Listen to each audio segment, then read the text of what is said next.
Once you start learning about ancient Egypt, it's hard to stop. It's a slippery slope. Once the bug bites you, it might never let go. The ancient Egyptians were one of the most fascinating civilizations to ever walk the earth, but even today, there's still a lot we don't know or can't quite understand about them. In this video, we're diving into some of the biggest mysteries that still puzzle experts. Let's start with math. The ancient Egyptians had a surprisingly advanced understanding of it. One great example is the wooden boards known as the Cairo wooden tablets. These paired writing boards are covered in math problems and have survived all these years because they were coated in plaster for protection. Interestingly, one of the boards includes a date, showing that the inscriptions were made in the 38th year of a particular reign. Both boards list the names of servants, followed by a series of math riddles. It's possible the riddles were given to the servants as a sort of test to prove they were fit for service. If that's the case, the bar was set pretty high. One of the division problems was so complex that the correct answer wasn't verified until 1906. Later studies revealed a few minor errors in the math, like saying 2 times 7 equals 13. But maybe those mistakes were made by people who never actually made it into service. You've probably heard that ancient Egyptians believed in healing with crystals, similar to what some modern holistic healers practice. But you might not know that they also used sound for healing. This practice, called toning, involved vocal sounds and breathing techniques to create what they believed were healing vibrations. They even built special echoing structures to amplify the sounds during religious rituals. John Stuart Reid, an acoustics expert, believes the king's chamber inside the Great Pyramid of Giza was built as one of these sound healing chambers. And there are many other similar examples scattered across Egypt. Reid even claimed that his lower back pain was temporarily relieved during one of his sound experiments in the pyramid. Interestingly, the bent pyramid of Sneferu contains 2 chambers that produce different sound frequencies, and some think that's no coincidence. It suggests the Egyptians had a level of acoustic engineering skill that we can barely imagine today. Now, let's talk about mental health. It's fair to say that people 100 years ago didn't understand mental health like we do now, but the ancient Egyptians might have had a surprisingly modern grasp of it. The Ebers Papyrus shows they knew that mental function was connected to brain health. They even had something like psychiatrists, though their role was more mystical. They were known as royal magicians. These magicians were chosen at birth and wore masks throughout their lives, symbolizing their detachment and discretion. The masks also helped keep their identities secret, since they were entrusted with many personal and private matters. Even today, the traditional Zar dance, still performed in rural Egypt, is seen as a form of group therapy. It encourages people to express their emotions through music and movement. While it might sound odd now, those magicians were sometimes encouraged to use hallucinogenic substances to boost their healing abilities for mental illnesses. Believe it or not, some treatments we still use today trace back to these ancient practices. Finally, let's talk about one of Egypt's most radical figures. Akhenaten. No ruler in history may have transformed their civilization as completely as he did during his 20-year reign over Egypt more than 3,300 years ago.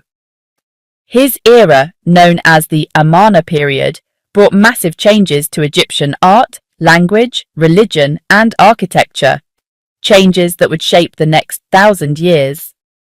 So what sparked Akhenaten's radical ideas? The sun.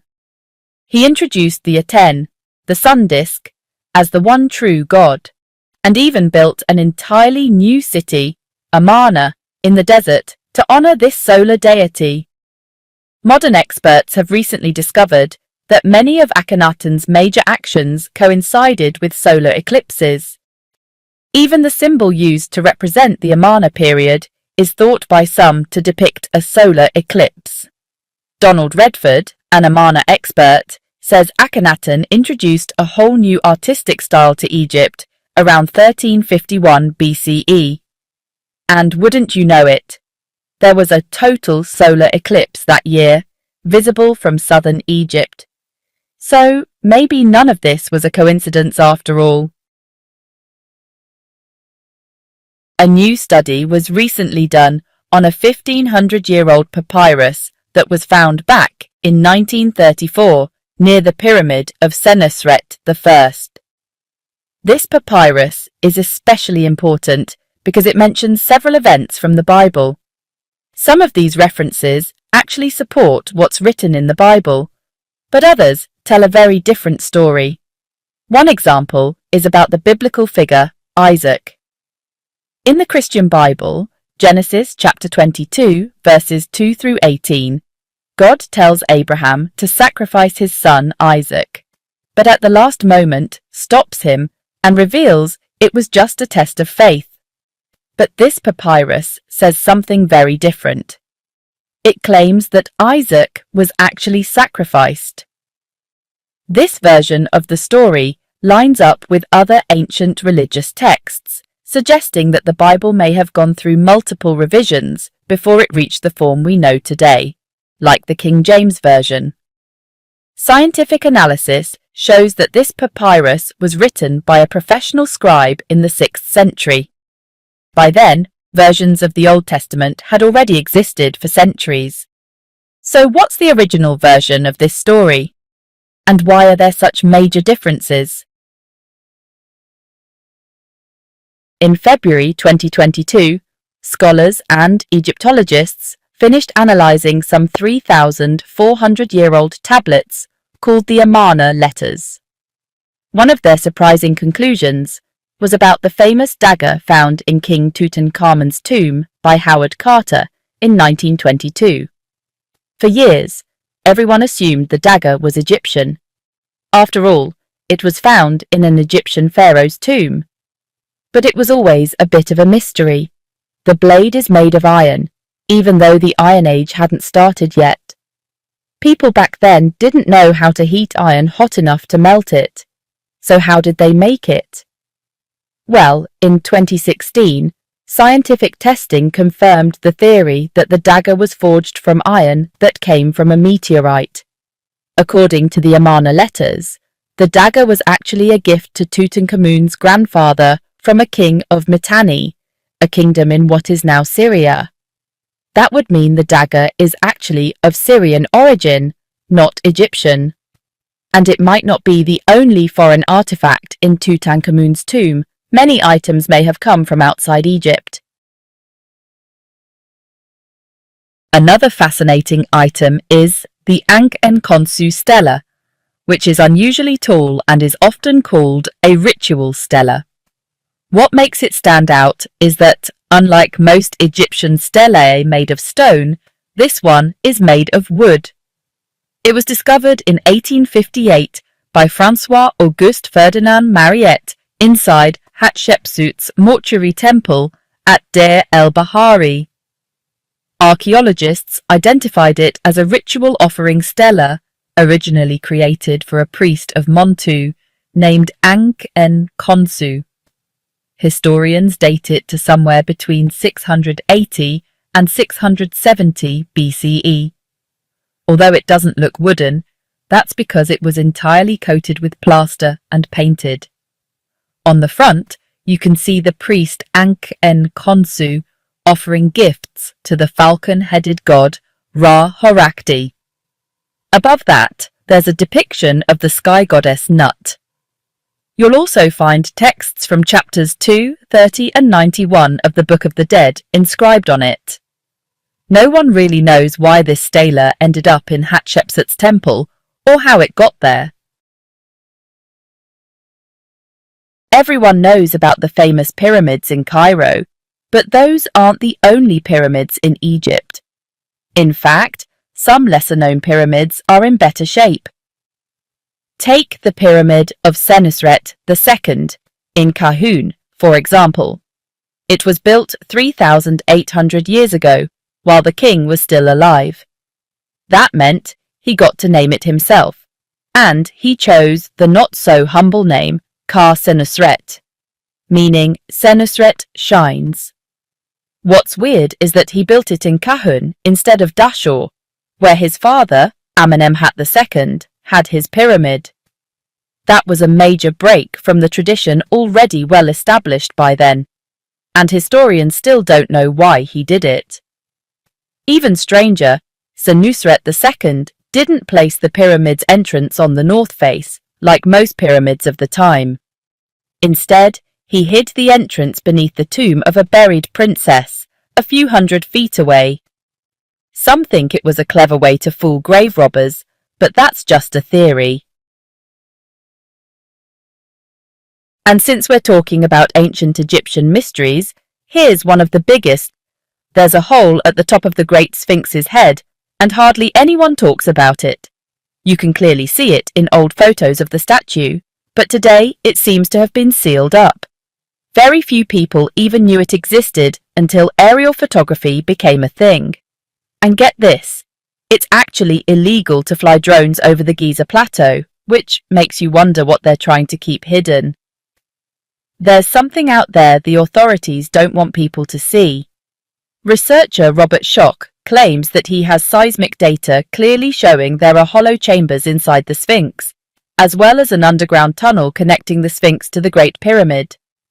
There's even a video showing Zahi Hawass, former head of Egypt's Supreme Council of Antiquities, appearing to enter a chamber through an opening and discover a sarcophagus, though his account is controversial and he now refuses to talk about the footage.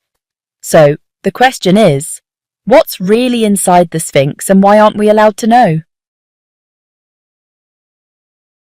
Almost every ancient civilization has legends about giants who once walked among humans. Maybe one of them even ruled Egypt. Some believe we might get answers from studying the remains of King Sennacht, a pharaoh from the 3rd dynasty, who ruled about 4,700 years ago. His skeleton was discovered in a tomb near Beit Khalaf in 1901, and it's remarkable because of its size. Based on the bones, this pharaoh was around 6 feet 6 inches tall, which is average height today. But back then, most men were only about 5 foot 6. So to the people of his time, Sennacht would have looked like a giant. Even Ramesses II, one of the most famous pharaohs in history, was only about 5 foot 9. Analysis of Sennacht's bones shows he had gigantism, a rare medical condition that causes excessive growth. He's actually the earliest known human to show signs of this condition. Maybe ancient stories of giants were based on people who had gigantism like Sennacht, or maybe there were even more real giants in ancient times. From the beginning of time, humans have looked up at the stars and wondered, but no civilization seemed as obsessed with the sky as ancient Egypt. One striking example is the ceiling of Senmut's tomb. Senmut was an architect and official who lived around 1500 BCE, and the ceiling of his tomb is covered in what's now known as the Egyptian star map. It's a complete map of stars and constellations as they appeared thousands of years ago, and it's puzzled scientists for decades. For instance, the constellation Orion appears west of Sirius, instead of east, as we see it today.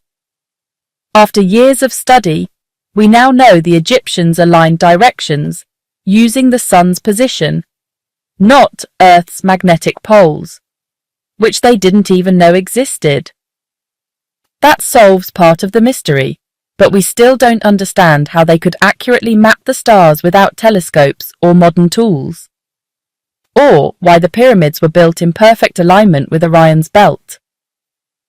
What did they know that we don't? There's also growing evidence that hidden chambers exist inside the Great Pyramid of Giza. In September 2020, researchers identified 2 secret doors at the ends of narrow shafts that lead from the Queen's chamber. These shafts stop at blocks of stone before reaching the outer walls of the pyramid. They're far too small for a human to crawl through, so a robot called Wepwawet was sent in to explore. It took photos of a small stone door with what looked like copper handles. The robot also found faint red hieroglyphs on the walls. These markings are rough, almost like ancient graffiti, possibly left by the pyramid builders as construction notes or measurements. Some experts believe the shafts weren't meant for ventilation, since they don't open to the outside. So why include a door if there's nothing worth protecting behind it? If you're fascinated by ancient Egypt, you've probably heard of the Valley of the Kings, but you might not know about the Valley of the Queens. That's where the wives of the pharaohs were buried, and it's also called Tarset Neferu, which roughly means the place of beauty. Unfortunately, much of the valley hasn't survived as well as we'd like. Most of the remaining tombs are located within a main area that stretches alongside the Valley of the Rope and the Valley of the Three Pits. At least 91 tombs have been found there, but there are likely more still hidden. All these burials date back to Egypt's 18th dynasty, which lasted from 1550 BCE to 1292 BCE, ending with the death of Horemheb. Historians and Egyptologists have long wondered why the queens were buried here instead of next to their royal husbands. So far, no one has come up with a solid explanation.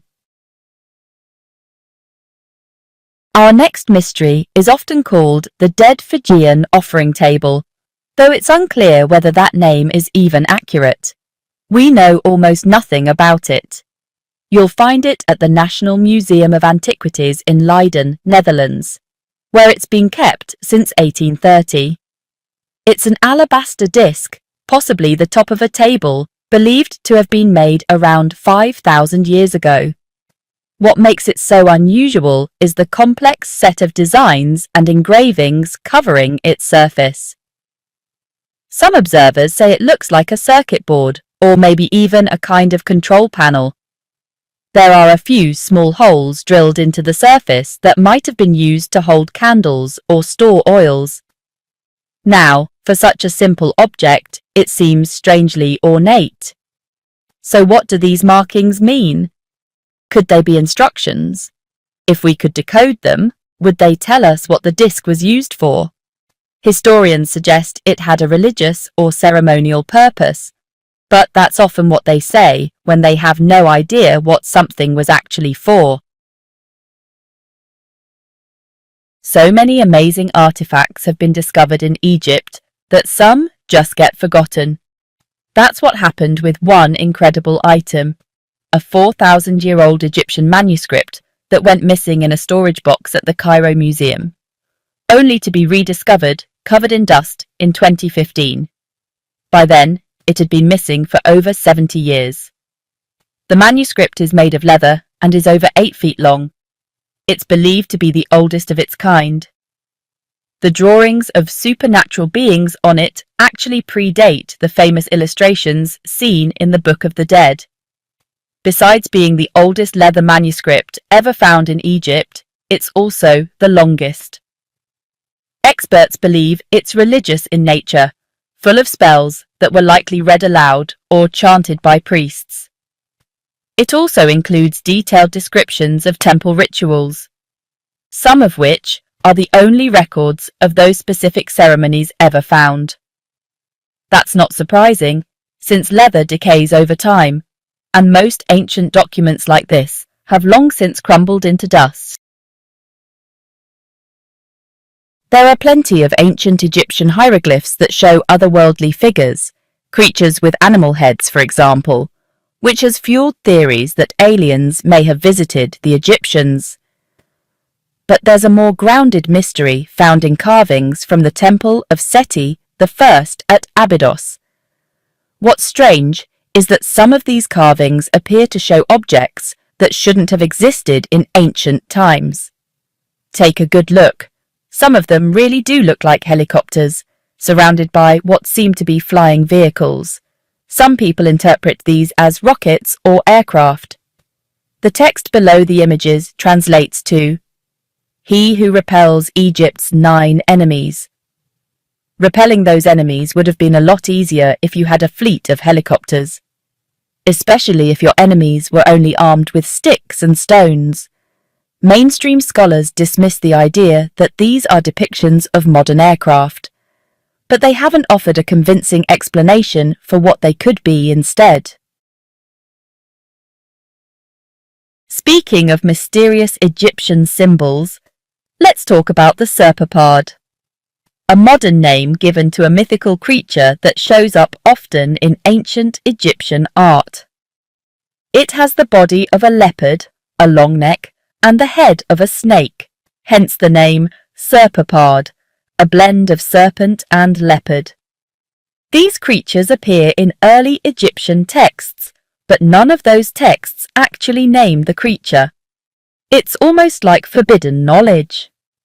The symbols are mostly found on cosmetic palettes from pre-dynastic Egypt, over 5,000 years ago. Interestingly, similar symbols were used as cylinder seals in Mesopotamia around 5,500 years ago, but no one knows if there's a real connection between the two cultures. The best-known example of the serpapard symbol appears on the Nama palette. Some historians think it represents chaos from outside Egypt's borders, something the king was supposed to control. But that's just speculation. One thing is clear.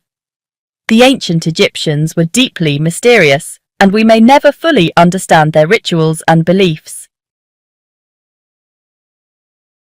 This mystery only deepened in October 2022, when archaeologists uncovered a structure now called the Falcon Shrine. It was found during planned excavations in Berenike, once a bustling Greco-Roman port city full of traders, also known as Berenice Troglodytica. Evidence suggests the shrine was built between the 4th and 6th centuries, during a time when the area was influenced by a nomadic desert culture known as the Blemmies. The rituals and practices depicted in this shrine were previously unknown, adding yet another layer of mystery to Egypt's ancient spiritual world. The cube-shaped statues found in the shrine are thought to be offerings related to local beliefs and rituals. The site is called the Falcon Shrine because archaeologists discovered 15 falcons buried there, and each one was buried with its eggs, which just adds to the mystery. There's also an inscription that says, "Boiling heads is forbidden here." We'll assume it refers to animal heads, because the alternative is, well, horrifying. Most historians and scientists agree that the 3 pyramids of Giza are about 4,600 years old. So why then does a 5,000-year-old ostrich egg show what looks like the 3 pyramids carved into its side? Back in pre-dynastic Egypt, hunting ostriches and collecting their eggs as trophies was a common pastime. But that's not the important part here. This odd egg was found in a Nubian tomb built by the Naqada culture, dating back over 5,000 years. The egg's age can be proven scientifically, but the same can't be said for the pyramids. Since they're made of stone, we can't carbon date them like we can with organic materials. Still, the art on the egg clearly shows the pyramids, with the Nile flowing on the correct side relative to their real position. So, what's the logical conclusion? Maybe we've been wrong about the age of the pyramids all along. They might be centuries older than we think. If that's true, we'd have to rethink everything we know about them and start over. And speaking of pyramids, There's one you've probably never heard of, the Pyramid of Djedefre.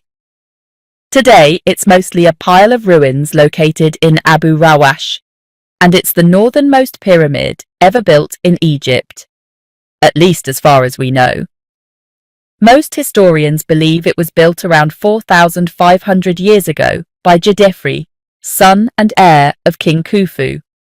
The pyramid was never completed, though no one knows exactly why or how far along it was before construction mysteriously stopped. For years, it was believed that only about 1/3 of the pyramid had been finished. But newer studies by Michael Board from the Louvre Museum suggest it may have been more than halfway complete when work suddenly came to a halt. If it had been finished, it would have been about the same size and shape as the Pyramid of Menkaure in Giza. According to ancient legends, Djedefre's pyramid was meant to be even more beautiful than the others, with a stunning granite exterior and a large polished capstone on top. But here's the question. If we're so sure the pyramid was never finished, why do those legends exist? Could it be we're wrong about that too? Now let's move on to another lesser-known pyramid, or rather, something strange found next to it. We're talking about the Maiden Pyramid, which is about 4,600 years old and has almost completely collapsed. In February 2009, archaeologists made a creepy discovery at the site: the skeleton of a 13-year-old girl buried in a squatting position inside a small tomb at the pyramid's base. No other bodies were found inside,